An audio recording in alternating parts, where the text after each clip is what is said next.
Well, apart from knocking out power to tens of thousands of people and the flooding along the coast we've been looking at, the storm has had some unexpected effects. Keith Carson joins us live from Wells with more. Keith, what's going on? Well, you know, guys, I went looking for the unexpected effect, which was a house basically covered in sea foam, but the sea foam has evaporated. So we have changed locations. That's the nature of this field.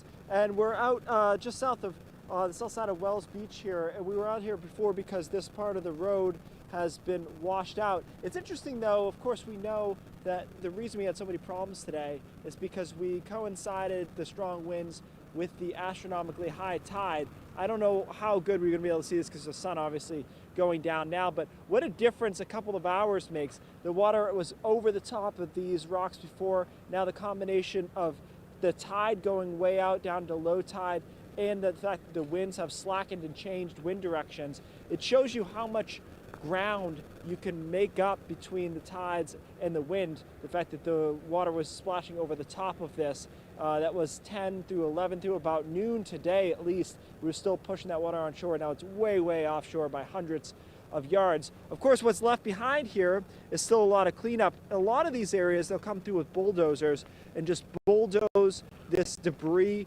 up to where there's usually a beach path, and then they leave it there and eventually they push it onto the beach or they're able to clean out what they can from it. In this case, they can't do that because the road up here is buckled, and it's interesting to see that it looks like even since we were here before that the road buckled even more severely. So this is a situation where obviously this whole section of road is going to need to come out.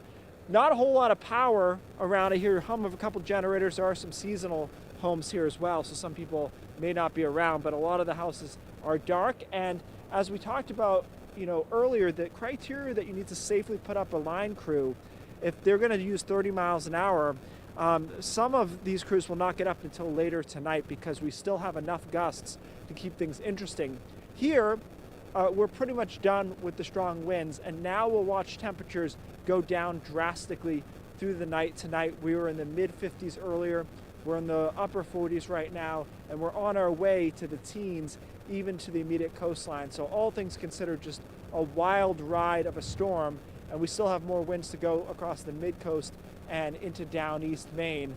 Luckily, guys, we get a quiet stretch of weather for the next few days after this for everyone to kind of catch their breath going into the holidays. Yeah, we will need to do that. Thank you, Keith.